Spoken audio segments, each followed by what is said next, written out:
언시국 TV 핫 인터뷰 시간입니다. 오늘은 경찰대 나온 총경 출신 법률가 이지은 변호사를 만납니다. 안녕하세요. 안녕하세요. 네. 반갑습니다. 이지은입니다. 네.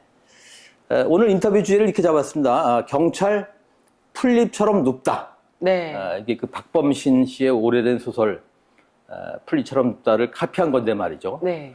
윤석열 정권 들어서서 경찰이 납작 엎드렸고 이걸 한번 패러디 해봤습니다. 네. 이 변호사, 경찰대 나온 총경 출신 법률가이신데 경찰 풀잎처럼 눕다 이렇게 말해도 무방하겠죠? 사실은 부끄럽지만 인정을 해야 될 것 같습니다. 그리고 이게 이제 좀 더 솔직하게 얘기하면 그 풀잎보다 빨리 눕는 것 같습니다. 풀잎처럼 눕는다는 게 바람이 불면 눕는다는 그렇죠. 거잖아요. 네. 근데 지금 제가 경찰을 보면 바람이 불 것 같으면 네. 미리 알아서 눕는 것 같아요. 네. 그러니까 소위 말해서 알아서 기는 네. 그러니까 이게 너무 부끄러운 지금 경찰의 자화상이다 이렇게 생각을 합니다. 네. 무엇보다도 그 경찰이 소위 입틀막 정권, 네. 입틀막 정권의 전위대가 됐습니다. 네. 어느 정치인은 이렇게 비유를 했다군요. 민중의 지팡이가 권력의 몽둥이가 됐다. 네네네. 이런 문제를 뭐 어떻게 풀어야 하나요? 법적, 제도적으로 이 문제를 어떻게 대응을 해야 되나요?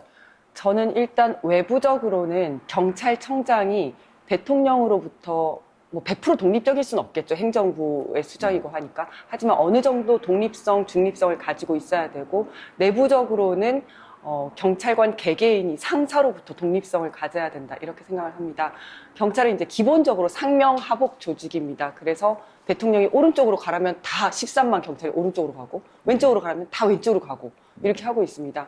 아시겠지만 1970년대, 80년대에는 치안본부가 있었거든요. 그렇죠. 네. 네. 그때는 정말 경찰이 못된 짓을 많이 했었습니다. 간첩 조작 사건이 있었고, 뭐 고문치사 사건이 있었고, 그랬는데 이제 민주화의 물결과 함께 이제 경찰청의 시대가 시작이 됐습니다. 그래서 정치인인 장관의 지위를 배제하고 대신 민간인인 국가경찰위원회가 경찰청을 이제 지휘할 수 있도록 그렇게 해서 그때부터는 어느 정도 독립성과 중립성을 지켜오려는 노력을 해왔거든요.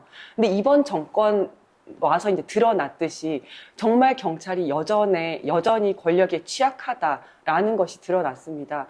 이게 원래는 행안부 장관이 경찰을 지휘를 못하게 했는데 네. 지금 시행령을 통해서 지휘를 부활을 시켰어요. 그게 경찰국인가요? 맞습니다. 네. 경찰국 통해서 지휘를 하겠다라고 하면서 시행령에다가 지휘도 할 수 있게 해놨고 그다음에 경찰위원회가 나름 경찰청을 견제한다고 생각을 했는데 사실은 경찰위원회도 행안부 장관이 제청하도록 돼 있다 보니까 다 이제 이 정권 사람들인 거예요. 그래서 네. 사실상 견제와 감시 이런 게 전혀 불가능한 상황이 됐다.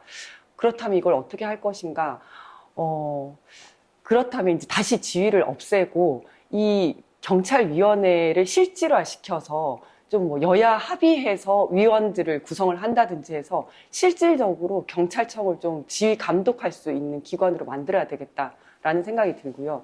두 번째는 제가 아까 이제 내부적으로는 개개인이 상사로부터 좀 독립성을 가질 수 있어야 된다 이렇게 말씀을 드렸었는데 제가 경찰을 보면 경찰에는 정말 그 승진과 보직의 목줄이 달린 13만의 소시민들인 것 같거든요.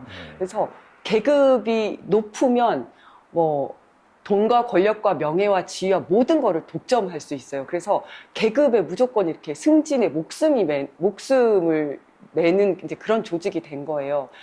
거기다가 승진을 하기 위해서는 상사의 어떤 점수나 이런 것들이 또 절대적인 영향을 미치거든요. 그러다 보니까 상사의 지위가 자신의 소신이나 전문성보다 더 중요하게 여겨지고 이제 승진에 목매다 보니까 결국은 소신껏 일할 수 없는 분위기가 된 것 같아요. 그래서 아까 말씀드린 것처럼 경찰이 그래도 권력으로부터 좀 독립되기 위해서는 이렇게 경찰을 견제, 감시할 수 있는 경찰위원회가 실질화되고 개개인도 승진보다는 자신의 소신껏 일할 수 있는 분위기가 좀 만들어져야 된다. 그래야지 못된 대통령 하나가 경찰 전체를 이렇게 다 망치는 이런 일은 없지 않을까라는 생각이 네. 듭니다. 경찰위원회가 그 실질적인 권능을 회복하려면 그러니까 입법 상황입니까? 법을 고쳐야 됩니까? 법을 고쳐야 됩니다. 네. 이게 지금은 행안부 장관이 제청해서 대통령이 임명하도록 되어 있고 행안부 소속하에 행안부 내에 이제 그 경찰위원회를 두도록 하고 있거든요. 네. 그래서 요 위상도 뭐 국무총리로 올린다든지 요것도 필요하고 더 중요한 거는 구성을 할 때, 위원들 구성을 할 때 뭐 여야 합의로 한다든지 이렇게 해서 좀 중립적인 인사들, 그래서 견제가 가능한 인사들로 구성하는 게 필요하다 이렇게 생각합니다. 네. 방통위의 경우에 뭐 정치적 후견 제도 네. 이런 게 있습니다만은 그것도 나름의 문제가 있지 않습니까? 여전히 정치권에 대해서는 좀 취약한 그런 구조가 될 가능성도 있겠다 그런 생각이 들어서 그래도 지금보다 나을 것 같아요. 지금은 네. 그냥 거의 이제 여당에서만 다 하다 보니까, 그리고 이제 장관이 추천을 하다 보니까 거의 그냥 정권에 맞춰준다는 느낌밖에 네. 안 들거든요. 그렇군요. 그래서 견제가 전혀 안 되고 있다. 네. 네. 경찰 총수가 좀 독립적이려면은 예컨대 검찰청처럼 말이죠. 네. 그런 식의 그 시스템 같은 것도 필요할까요? 검찰청과 같은 시스템이라고 하는 거는 예컨대 검찰총장은 좀 독립적이라고 할 수 있지 않습니까? 네, 네. 네. 사실은 법적으로 보면 경찰청도 똑같이 외청으로 되어 외청이죠. 있고, 네. 네. 검찰청도 외청으로 되어 있고, 네. 오히려 검찰청은 검찰국을 통해서 지휘를 할 수 있도록 되어 있는데, 네. 경찰은 오히려 지휘를 못하게 되어 있습니다. 어떻게 보면 법적으로는 경찰청이 검찰청보다 더 독립적으로 되어 있거든요. 네. 근데 그게 다 유명무실화 된 거죠. 그렇군요. 네. 네. 지금 맥락으로 그런 말씀 하셨습니다만은, 대한민국 경찰이 굉장히 유능하지 않았습니까? 맞습니다. 예. 네. 그런데 이 정권 들어서 무능해졌습니다. 네. 이태원 참사에서 보듯이 대통령실 용산 이전 이런 것들하고도 관계가 좀 있는 듯 싶고, 맞습니다. 어떻게 분석하십니까? 저는 예. 그 이태원 참사 같은 경우에는 뭐 여러 가지 원인이 있겠지만 네. 대통령실의 용산 이전이 가장 큰 원인 중에 하나라고 봅니다. 지금까지 대통령은 청와대에서 일을 했었고 청와대는 종로경찰서 관할입니다. 네. 그리고 종로경찰서는 70년 동안 그 대통령의 경호 경비를 담당을 해왔습니다. 그리고 거기에는 그러니까 13만 경찰 중에서 경호 경비를 가장 잘하는 사람들이 거기에 있거든요. 네. 기관의 역량과 그다음에 개인의 역량이 최고입니다. 그렇기 때문에 아무 문제 없이 경호 경비를 해왔는데 아무 준비 없이 갑자기 용산으로 간 겁니다. 그런데 용산에는 그 경호 경비에 특화된 경찰관들이 없습니다. 그리고 또 그 경찰서 자체에서도 만약에 시위대들이 오면 어디를 막아야 되고 기동대는 어디에 배치해야 되고 이런 거에 대한 노하우가 전혀 없는 상태거든요. 네. 그러다 보니까 이 사람들은 이 경찰관들은 용산 대통령실을 경호경비하는 데만 다 올인을 한 겁니다.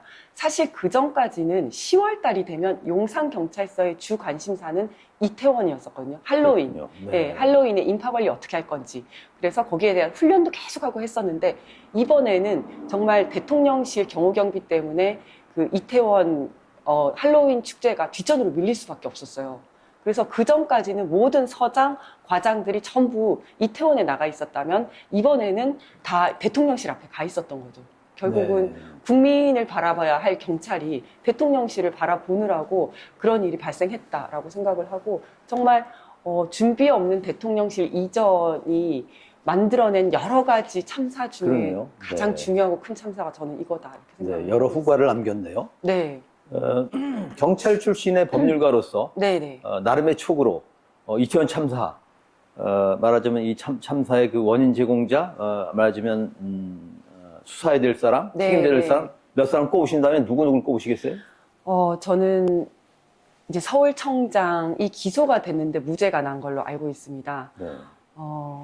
하고 그다음에 저는 대통령실 이전이 가장 큰 원인이라고 생각을 하지만 사실은 법적인 책임을 지우기에는 정말 힘듭니다. 그러니까 경찰청장, 그다음에 서울시장도 당연히 관련이 있을 거고요. 그다음에 대통령실 이전까지도 정말 큰 원인이라고 생각을 하지만 법적으로는 이게 인과관계가 다 이제 증명이 되어야 되기 때문에 고리가 굉장히 약하다. 네. 그래서 사실은 이태원 특별법이 지금 이제 통과가 됐습니다만은 예. 이태원 특별법을 통해서 반드시 그 형사적 책임이 아니더라도 어떤 행정적 책임이나 징계 같은 거겠죠. 아니면 민사적 책임까지도 물어야 된다. 저는 이렇게 생각을 하고 있습니다. 네, 무엇보다 정치적 책임을 장관이 져야 되는 거 아닙니까? 맞습니다. 예. 근데 아직도 이상민 장관은 그러게요. 장관을 잘 하고 있죠. 네. 이 정권을 이끄는 키워드 중 하나가 졸속인 것 같은데. 네, 뭐, 정말 공감합니다. 뭐 말하자면 의료 문제도 졸속으로 풀려고 했고. 네, 맞습니다. 대통령직 이전도 네, 결국 네. 졸속 아니었습니까? 네, 네, 예. 맞습니다. 이런 질문을 한번 드려보겠습니다. 검경 수사권 조정. 이거 미완의 과제입니까? 저는 그렇다고 생각합니다. 사실 지금까지는 지금은 이제 경찰이 수사를 하고 있습니다만은 네. 한 60년 넘게 경찰이 97%, 그러니까 전체 수사의 97%를 하면서도 경찰 이름으로 수사를 할 수가 없었습니다. 형사소송법상에 경찰은 수사권이 없었고 경찰이 하는 수사는 다 검사가 한 것으로 되었습니다. 그러니까 소장농이었어요, 소장농. 네. 네. 밭을 경작을 하더라도. 소장농이요? 네. 네. 그랬었는데 이제 형사소송법이 개정이 되면서 경찰 이름으로 수사는 할 수 있게 되었고 그 이후에 2000년, 2020년, 2022년 계속 개정을 통해서 현재는 모든 수사를 경찰이 하고 단 부패 경제 수사만 검사가 수사 개시를 할 수 있도록 되어 있습니다. 하지만 아시겠지만 지금 검찰 개혁도 되게 큰 문제잖아요. 네. 검찰이 수사권과 기소권을 다 가지고 있으면서 자기가 하고 싶은 수사만 하고 하기 싫은 수사, 정권을 위한 수사, 정권을 보위하기 위한 수사는 전혀 수사를 안 하고 있잖아요. 네. 그래서 아예 검찰청을 수사와 기소를 분리해서 검찰청을 공소청으로 만들어서 예. 검찰은 기소만 할 수 있도록 하자. 그렇게 만들고 대신 수사는 또 그렇게 경찰이 수사를 다 할 경우에는 경찰이 좀 이제 비대화될 수도 있고 네. 또 이제 전문적인 수사는 전문 수사관이 하는 게 필요하기 때문에 중대 수사에 대해서는 중대수사청이든 처를 만들어서 이제 수사를 할 수 있는 곳을 따로 만들자라고 이제 개혁 법안들이 좀 나와 있습니다. 저도 거기에 대해서 굉장히 공감을 예. 하고 있습니다. 그럼 중대수사청은 어디 소속이 되는 건가요? 그거는 국무총리 산하에 둘 수도 있고 아니면 네. 행안부 산하에 둘 수도 있는데 일단 법무부 산하에 두는 것은 아니다라고 생각을 하는데요. 왜냐하면 네. 법무부 밑에 검찰청이 있잖아요. 네. 그게 비록 공소청으로 바뀐다 하더라도 법무부 안에 수사를 하는 기관과 공소를 담당하는 기관이 같이 있으면 지금의 검찰청 같은 그런 폐단을 이제 극복하기 힘들다 이렇게 생각하기 네. 때문에 중대범죄수사청은 행안부에 두거나 아니면 국무총리 산하에 두는 게 맞다 네. 이렇게 생각하고 있습니다. 공소청으로 독립시켜서 신설을 하더라도 네. 이게 좀 격길로 나갑니다만은 검찰의 문제 중에 하나가 이제 기소 독점 아닙니까? 맞습니다. 그 문제는 해결이 안 되는 거 아닌가요? 사실 이제 기소 독점은 검찰만이 기소를 할 수 있도록 하는 거잖아요. 네. 그것도 문제고, 그래서 이제 외국 같은 경우에는 사인 소추도 있고 그렇습니다. 개인이 네. 할 수도 있고, 아니면 이제 재정 신청이라고 해서 법원에서 기소 명령을 할 수 있는 그 제도를 늘려가지고 한다든지, 아니면 기소 배심이라고 해서 시민들이 할 수 있게 한다든지, 그런 제도적 보완이 필요할 것 같고요. 저는 두 번째로 기소 편의주의. 검찰이 그러게요. 네. 기소를 해도 되고 말아도 되도록 돼 있거든요. 그렇죠. 그러다 보니까 사실 칼을 휘두르는 것도 무섭지만 네. 더 큰 힘은 칼을 아예 휘두르지 않는 겁니다. 그러게요. 칼집에 네. 딱 넣어놓고 김건희에 대해서는 전혀 수사를 안 하고 있고 네. 검사들 자기들 자체에 대해서 전혀 수사를 안 하잖아요. 네. 그래서 기소 편의주의도 다소 기소 법정주의로 좀 이제 바뀌어야 된다. 기소 법정주의는 뭐냐면 어떤 요건에 해당을 하면 무조건 기소를 하게 하는 그런 네. 제도입니다. 이제 그런 것들도 좀 필요하다라고 생각을 하고 있습니다. 네. 알겠습니다. 다시 경찰 개혁 문제로 돌아가겠습니다. 이 변호사가 만약 지금 경찰 총수시라면 네. 경찰 어떻게 개혁하시겠습니까? 저는 일단 그 제일 처음에 화두를 던지신 것처럼 경찰이 권력에 너무 취약하잖아요. 그래서 그 경찰을 이제 권력으로부터 그 견제 감시할 수 있도록 하기 위해서는 아까 말씀드린 것처럼 국가경찰위원회의 위상을 강화시키는 것이 필요하고 또 하나는 경찰청장의 권한을 좀 분산을 시켜야 된다라고 생각을 합니다. 지금은 대통령이 경찰청장한테 시키면 13만 경찰관이 일사불란하게 움직일 수 있는 이런 조직입니다. 물론 밖으로 이야기를 할 때는 국가경찰, 자치경찰, 국수본, 국가수사본부 이렇게 한 지붕 세 가족이다라고 이야기를 하지만 사실상 경찰청장이 권력을 독점을 하고 있거든요. 그래서 인사와 예산을 좀 나눠야 된다. 그래서 그 대통령이 뭔가 지시를 하더라도 이 일사불란하게 13만 경찰이 움직여서는 안 된다. 이제 권력을 분산하는 것이 필요하다. 이렇게 생각을 하고요.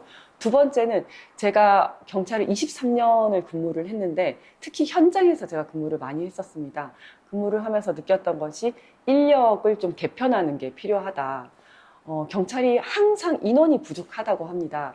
그런데 저는 이거는 인원을 적절하게 분배를 한다면 물론 절대적인 인원도 부족하지만 적절하게 분배를 한다면 어느 정도 해결을 할 수 있을 거라고 생각하거든요. 경찰은 크게 시국 치안과 민생 치안으로 나뉩니다. 시국 치안은 정보라든지 경비, 민생 치안은 뭐 112, 수사, 형사 이런 분야인데 이렇게 뭐 독재 정권이라든지 권위주의 정권이 들어서면 경찰은 시국 치안에 굉장히 올인을 합니다. 네. 네. 그런데 지금도 역시 마찬가지고요. 저는 이걸 과감하게 민생 치안 쪽으로 바꿔야 된다. 그래서 특히 지금 기동대 인원들 너무 많거든요. 네. 이 인원들을 빼서 수사라든지 112 이런 현장에 좀 이제 보완을 해야 된다라고 생각을 하고요. 아까 수사권 조정이랑도 조금 관련이 되는데 지금 수사 인력이 굉장히 부족합니다. 왜냐하면 경찰청 수사구조 개혁 이후에 검찰청의 그 임무를, 역할을 좀 경찰청으로 더 많이 가지고 왔는데 인원이 오지를 않았어요. 네. 그러다 보니까 일은 많아졌는데 지금 인원은 그대로고. 그래서 수사하는 경찰관들 굉장히 허덕거리고 있거든요. 네. 그래서 사실은 수사권 조정이 되고 경찰이 수사권을 가지게 되면 더 우수한 인재들이 많이 들어와야 되는데 오히려 수사권 조정 이후에 더 힘들어졌다. 일만 많아지고 더 힘들어졌다. 이래가지고 오히려 수사과 수사부서를 떠나려고 하는 경찰관들이 많은 거예요. 그래서 이럴 때일수록 수사과의 인원을 좀 많이 보강을 시켜줘야 된다. 그래서 인원, 인력 이제 그 보충을 좀 해줘야 된다라고 생각을 네. 하고 있습니다. 그러니까 인적 자원의 배분 문제가 있는 거네요. 맞습니다. 네. 인력 개편의 문제가 네. 있습니다. 또 말씀 들어보니까 대통령이 군 통수권자이자 경찰 통수권자네요. 그렇죠. 행정부의 네. 수반이다 보니까 가장 최고 상사인 거죠. 네. 알겠습니다. 제가 알기로는 이제 경찰대 동기 중에서 가장 먼저 총경이 됐고, 2022년 전국 경찰서장 회의에 참석하신 후에 좌천되셨죠? 네. 네, 네. 제가 이제 뭐 동기 중에 가장 선두라기보다는, 아니, 가장 먼저 됐다기보다는 네. 저희 이제 선두 그룹이라고 표현을 하면 좋을 것 네. 같은데 좀 빨리 승진을 한 편입니다. 그러니까 이제 단독 1등이 아니고 공동 1위를 했다는 말씀을 같습니다. 네, 그리고 저보다 이제 먼저 승진한 친구들도 있긴 했었고요. 그렇긴 예, 예, 했군요. 소수긴 했지만 있었고. 네. 네. 그렇고, 그 다음에 제가, 네, 자천된 것도 맞습니다. 네. 네. 그래서 드린 질문인데, 이거 경찰 내부의 문제, 경찰 조직 문화, 이런 문제 같습니다. 네, 네. 이건 어떻게 고쳐야 됩니까? 그래서 이제 승진 이야기가 나와서 말씀드리고 싶은데, 제가 꼭 바꾸고 싶은 우리 경찰 내부 문화가 있는데, 그거는, 돈 쓰고 백 써서 승진하는 문화, 이런 문화를 꼭 바꾸고 싶다. 제가 예전에 있을 때 이런 얘기가 있었어요. 경감, 무궁화 두 개인데요. 경감 달려면 몇백만 원 줘야 되고, 경정 달려면 또 얼마 줘야 되고, 총경은 1,000만 원 줘야 된다, 2,000만 원 줘야 된다, 이런 말들이 있었어요. 그래서 근데 저는 시험을 쳐서 승진을 했고, 또 총경이 될 때도 무슨 돈을 쓰거나 백을 써서 승진을 하지는 않았었기 때문에 말도 안 된다, 그런 게 어딨냐라고 이야기를 했었는데, 작년에 이제 제가 있었던 그 지방경찰청도 그렇고 다른 지방경찰청에서도 그 승진 브로커를 통해서 뭐 몇천만 원을 주고 승진한 사람들이 있었고 이런 내용들이 발각이 돼서 형사처벌을 받았거든요.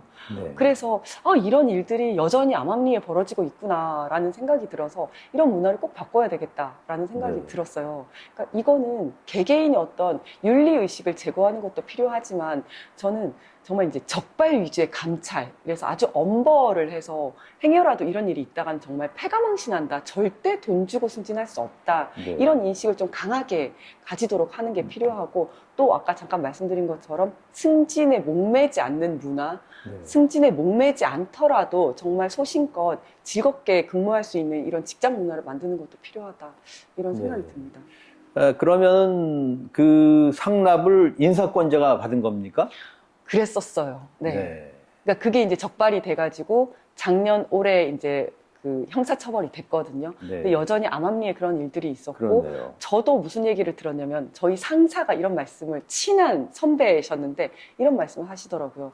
누가 자기 경감 승진한다고 나한테 돈을 싸들고 왔더라. 그래서 내가 도대체 뭐 하는 짓이냐, 나를 얼마나 무시하면 이런 걸 하냐, 당장 나가라고 뭐라고 했다, 이런 말씀을 하시더라고요. 근데 네. 이분은 자기가 돈을 안 받았으니까 이런 얘기를 하는데, 네. 돈을 받는 사람들은 이런 얘기를 안 할 거 아닙니까? 네. 그리고 또 이런 일도 있었습니다. 제가 총경일 때 다른 총경들하고 또 이제 경정들, 계장들이랑 같이 식사를 하러 가면서 이제 어떤 직원이 운전을 해준다고 계급이 낮은 직원이 같이 따라간 적이 있었어요. 밥을 먹고 나왔는데 그 직원이 계산을 벌써 해놓은 거예요. 그래서 아니 계산을 왜 하냐? 오늘은 내가 좋은 일이 있어서 내가 사기로 한 건데, 얘기를 했더니 본인은 이렇게 상사를 따라가면 자기가 항상 계산을 다 했다는 거예요. 그래서 제가 같이 가자고 했을 때 네. 자기한테 돈 내라고 따라오라고 한 줄 알았다고 하더라고요. 네. 와, 그래서 이런 문화가 아직 있구나. 제가 이제 지방이었습니다만은 네. 이런 것들을 빨리 바꿔야 되겠다라는 생각이 들었어요. 그러네요. 언론사는 좀 지금 바뀌었는지 몰라도 네.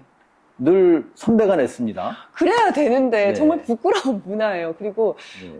일반 공직 사회에 좀 이제 만연한 문화라고 하던데, 네. 모시는 날이라는 게 있습니다. 그게 네. 뭐냐면 과장님을 밑에 계장들이 돌아가면서 식사를 모시는 거예요. 그래서 이제 뭐 과장 총경이 될 수도 있고 경무관이 될 수도 있는데, 그러면 그 밑에 과장들 아니면 계장들이 돌아가면서 네. 이제 식사를 사는 거죠.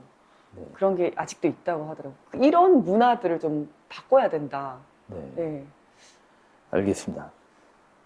이 변호사는 그 유튜브도 왕성하게 하시지 않습니까? 네, 네. 또 지금 뭐 민들레 유튜브도 뭐 진행하시고. 네. 그래서 언론을 이렇게 관찰하고 지켜볼 기회가 많으실 텐데, 저희가 언론 비상 시국회의라서 네. 우리 언론 뭐가 문제라고 보십니까? 제가 먼저 여기서 이지은 TV 좀 홍보해도 될까요? 예. 이지은 TV 구독, 좋아요, 알림 설정 부탁드리고요. 네. 저는 요즘 언론을 보면서 약간 우리 시민들이 레거시 미디어에 대한 믿음을 거두기 시작했다라는 생각이 들더라고요. 최근 명태균 게이트를 보면 단독 특종 보도를 하는 곳이 뭐 일반 기성 언론들이 아니라 다 독립 신생 인터넷 언론들이잖아요. 네. 그래서 보통 시민들도 제보를 하다가, 예전에는 그냥 기성 언론들이 제보를 했지만 이제는 아무도 실어주지 않으니 그냥 그렇다면 나도 이제 뭐 뉴스토마토라든지 민들레라든지 아니면 뭐 뉴탐사, 뉴스타파 이런 독립 언론들의 제보를 더 많이 하는 것 같더라고요. 그래서 네. 시민들이 이제 그 기성 언론들에 대한 믿음을 거두기 시작했다. 이게 무엇을 뜻하는지 정말 저는 경각심을 가져야 된다고 생각을 하거든요. 네. 언론의 역할을 못하고 있는 거죠. 권력을 감시하고 견제해야 되는데 소금이 짠맛을 잃으면 소금이 아니듯이 언론이 그 역할을 제대로 못하고 있다는 것을 기성 언론들이 정말 깨달아야 된다라고 생각을 합니다. 네. 그리고 두 번째는 관점이 없다라는 생각이 드는데, 뭐 이렇게 받아쓰기 언론이라고 하잖아요. 네. 지난번에 8월 달에 정부에서 부동산 대책을 내놨을 때 그 설명 자료를 그냥 그대로 다 받아 썼더라고요. 이게 그냥 공급을 엄청나게 늘리고 재개발, 재건축이 잘 되도록 하겠다라는 내용인데, 이게 도대체 무슨 의미인지, 그리고 이 부작용은 뭔지에 대해서 일반 언론들은 거의 안 썼더라고요.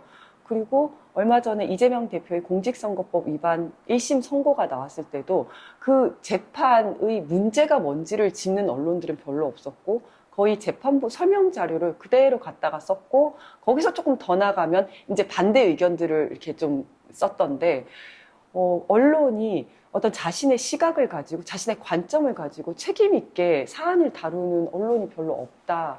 그러다 보니까 시민들은 그냥 거기에 목마르니까 그냥 유튜브 찾아서 가는 것 같아요. 네. 근데 유튜브의 문제는 너무 양극화되어 있잖아요. 네. 그러다 보니까 좀 공정하고 객관적인 자세를 가진 언론의 어떤 책임 있는 관점을 가진 보도가 되게 필요하다, 이런 생각이 들었어요. 네. 아주 뼈아픈 지적입니다. 네. 음. 윤석열의 말, 특검을 거부한 자가 법이다. 네. 이걸 패러디하면 말이죠. 네, 제보가 몰리는 곳이 곧 언론입니다. 맞아요. 그런 것 같아요. 네. 그러니까 말씀하셨듯이 제보를 해도 안 쓰니까 네. 받아주는 곳을 찾는 거 아닙니까? 맞습니다. 네. 지난 총선에서 500여 표 차로 낙선하셨죠? 네. 네. 뭐 세표로 낙서한 분도 있습니다. 맞아요. 예, 네. 예. 말하자면 이제 새내기 정치인이신데 네. 정치 앞으로 어떻게 하실 겁니까? 일단 정치 초보인 만큼 많이 배우고 있습니다. 많이 배우려고 노력하겠지만, 저의 시각, 저의 빛깔을 잃지 않으려고 노력을 하겠습니다. 그래서 어떤 현상을 저의 시각으로 보고 저의 말로 해설하고 해석하려고 노력을 하고 있고요. 또 하나는 균형 감각을 좀 가져야 되겠다는 생각이 드는데, 현장에서 민원을 듣다 보면 되게 이걸 해결하고 싶어요. 이걸 되게 들어주고 싶어요. 그게 뭐냐면 이 사람들의 이야기를 들어줌으로써 나의 능력을 좀 과시하고 싶고, 그 다음에 나의 인기가 올라가고 이게 표가 될 것 같으니까 이걸 어떻게든 좀 해결을 하고 싶은 거예요. 근데 또 그런 것들이 또 저희 철학이나 신념이랑 맞지 않을 수도 있잖아요. 그래서 소위 이제 포퓰리즘과 철학과 신념과의 균형이라든지, 아니면 이상과 현실의 균형이라든지, 또 내 편과 네 편의 균형이라든지, 이런 균형 감각을 잃지 않도록 노력해야 되겠다. 이런 네. 생각을 하고 있습니다. 그러게요. 그래서 지금 민주당의 정책에 대해서도 예컨대 금투세 폐지를 할지 네, 이렇게 좀 회의적으로 보는 시선들이 있습니다. 맞습니다. 예, 예. 예. 그렇죠. 경찰대에 진학해서 경찰이 되셨고, 또 로스쿨을 거쳐서 이제 변호사가 네. 되셨고, 이제 또 정치를 변신하셨습니다. 네. 이런 뭐 변곡점, 선택의 기로에서 이 변호사의 마음을 움직인 것, 동인? 그건 뭔가요? 두 가지인 것 같아요. 하나는 뭔가 좀 더 나은 사회를 위해서 내가 뭘 할 수 있을까라는 게 하나가 있는 것 같고, 그 다음에 한 가지는 성장하고 싶은 욕심이 있는 것 같아요. 제가 이제 아까 좌천이 돼서 한직에 있었는데, 한직이 한가할 한자잖아요. 너무 편안했거든요. 너무 편안하고, 그 다음에 주말에는 여행 다니고, 맛있는 거 먹고, 그러고 있었는데, 이게 나의 성장에 무슨 도움이 될까라는 생각이 들더라고요. 그래서, 뭐라도 조금 더 배우고, 내가 좀 사회를 위해서 뭔가 좀 더 할 수 있고, 이런 나의 성장이 되고, 또 사회를 위해서 뭔가 할 수 있는 그런 것들이 원동력이 되는 것 같아요. 내가 네. 여기에 계속 있을지, 뭔가 다른 것을 할지에 대한 판단의 네. 기준이 되는 것 같습니다. 정치인으로서 롤모델, 누구 꼽으세요? 정치로서요? 네, 정치인 롤모델. 아, 너무 대단한 분이셔가지고, 네, 저는 말하면 안 될 것 같은데, 저는 김대중 대통령님을 너무 예. 좋아하거든요. 아주 훌륭한 네, 롤모델이죠. 예. 네. 근데, 제가 사실은, 국회의원은 어떻게 내가 한번 해볼 수 있을 것 같은데, 김대중 대통령님이나 노무현 대통령님을 보면 너무 대단하신 분이어서, 이런 분은 하늘에서 내려주신 분인 것 같아서, 그런 분들을 보면 난 대통령은 못하겠다, 이런 생각을 했었는데, 예. 윤석열 대통령을 보면, 야, 나도 대통령 잘하겠는데? 이런 생각이 좀 들어요. 네. 그런데, 그 김대중 대통령님을 보면서 제가 그래도 배우고 노력하면 그래도 그 반이라도 따라가지 않을까라는 네. 생각이 듭니다. 그분의 그 업적 성과 중에 네. 노통도 못한 게 정권 재창출이었습니다. 그렇죠. 네, 네, 그렇죠. 그건 네, 네. 노통도 문통도 못했습니다.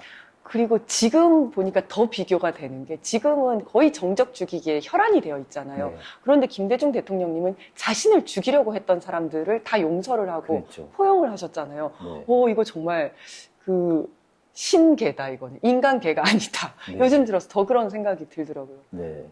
지금 얼마 전에 이재명 대표도 자신의 단계에서 그 정적 죽이기, 이런 정치복을 끝내겠다라고 말씀을 하셨지만, 네. 제 마음속에서는 안 될 것 같은데, 이제 잘못한 사람은 일단 혼이 나야 될 것 같은데 라는 생각이 들거든요. 네. 근데 그 모든 거를 다 포용하셨던 분이잖아요, 김대중 네. 대통령님. 그런 걸 보면서 요즘 시대에 더 대단하시다는 생각이 들더라고요.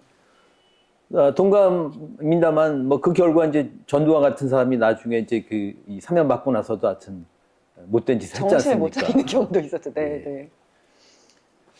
네. 그럼 이 변호사의 삶에 가장 큰 영향을 끼친 분은 누군가요? 저는 그래도 저희 부모님인 것 같습니다. 네. 네. 이건 그냥 모범답안 같은데요? 좀 그럴 수도 있는데요. 저희 부모님은, 제가 굉장히 낙천적인 성격이고, 좀 스트레스를 안 받는 성격인데, 이거는 진짜 100% 저희 부모님한테 물려받은 것 같아요. 네. 제가 대학을 떨어져서 재수를 했는데 보통 학생들은 이제 문제집 사가지고 1년 동안 어떻게 공부할지 이런 생각을 하잖아요. 그런데 저희 부모님은 아니다. 지금까지 한 것만 해도 너무 고생했고 앞으로 1년 동안 더 고생해야 되니까 지금 일단 놀아야 된다라고 하면서 어디 이렇게 놀 수 있는 장소를 마련해 주시고 제가 이번에 떨어졌지만 이제 그 선거에서 낙선을 했지만 근데 항상 격려해 주시고 뭐 괜찮아 잘했어 지금까지 한 것만 해도 너무 훌륭해 앞으로도 더 잘할 수 있을 거야 항상 이렇게 격려를 해 주셨거든요. 항상 감사한 마음 가지고 아니, 두 분이 그런 입장이 일치하세요? 그것도 쉽지 않을 것 같습니다. 한 분은 네. 이제 그런 거하고 다른 분은 또 걱정 많이 하고 이럴 수도 있는데. 두 분이 좀 이런 것 같아요. 본인은 저한테 스트레스를 안 주려고 하시고 배우자가 스트레스 주는 거에 대해서 되게 서로 뭐라고 하는 스타일. 그래서 아버지가 저한테 야 지은아 이런 거 한번 해보면 어때? 라고 하면 엄마는 아빠한테 아 지은이가 알아서 하는데 왜 그런 걸로 자꾸 스트레스 주려고 그래? 라고 얘기하시고 엄마가 저한테 이제 야 그래도 이런 거 한번 해봐. 앞으로 이거 해봐 라고 얘기를 하면 아빠가 그거 지은이가 다 알아서 잘하고 있는데 서로 그렇게 말씀하시면서 그냥 아주 친구같이 네, 네. 저와도 친구같이 좋은 네. 분이십니다. 그러시군요. 자, 이지은을 읽는 세 가지 키워드 못 네. 꼽으시겠어요? 저를 뭘까요? 저는 긍정적인 거가 하나 있을 것 같고요. 그 다음에 노력이 있을 것 같고 또 하나는 파워 E라고 하면 어떨지 모르겠는데 이제 MBTI가 네. 파워 E거든요. 그래서 굉장히 이것도 긍정이랑 비슷할 것 같아요. 그 친화력이 좋고 사람들하고 항상 잘 지내는 그런 게 그렇군요. 있을 것 같습니다. 네. 이 시대의 정치가 뭘 해야 한다고 보십니까?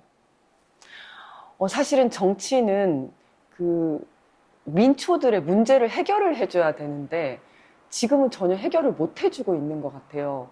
그리고 더 이제 문제인 건 뭐냐면 사람들이 정치가 나의 문제를 해결해 줄 거라는 기대도 접은 거 아닌가라는 생각이 들거든요. 그래서 정말 다시 생활 정치로 다시 시작을 해야 될 것 같다. 그래서 물론 김건희 특검이나 아니면 탄핵이나 아니면 이렇게 큰 거대 정치 담론도 필요하지만 내 주변에서 정말 필요한 것들이 뭔지 그것들을 하나씩 해결해 주는 정치가 필요하고 그걸 통해서 다시 정치의 효능감을 느끼고 시민들이 정치에 관심을 가지게 되는 게 필요하다 이렇게 생각을 합니다. 네. 어떻든 주권자들도 나름의 역할이랄까 몫이 있다는 생각을 할 때 이 난국에 깨어있는 시민들에게 요청을 좀 하신다면 어떤 요청을 하시겠습니까? 제가 되게 좋아하는 말이 있는데 안토니오 그람시의 이성으로 비관하되 의지로 낙관하라라는 표현이 있습니다. 제가 항상 마음에 담고 살려고 하는 문구기도 한데요. 어쩔 때는 냉철한 그 현실 판단 능력이 필요하지만 때로는 어떤 긍정의 희망, 긍정의 힘 이런 것들이 필요한 것 같습니다. 그런 희망이 있어야지 버텨나갈 수 있는 것 같거든요. 그래서 네. 서로가 서로에게 희망을 발견하면서 잘 버티면 좋겠다. 네. 지금은 버텨야 되는 시기인 것 네. 같습니다. 그러네요. 버티는 게 최선인 시대도 있는 법이죠. 그렇죠. 네. 희망을 잃지 말고 서로에게 네. 희망이 돼서 버텨나가는 게 필요할 것 같습니다. 알겠습니다. 이제 준비한 질문 다 드렸는데 네. 혹시 부연해서 지금 이 시점에서 좀 울림 있을 법한 제안이랄지 혹은 나름의 그 밸류인 어떤 말씀을 좀 하나 하신다면 어떤 말씀을 주시겠습니까?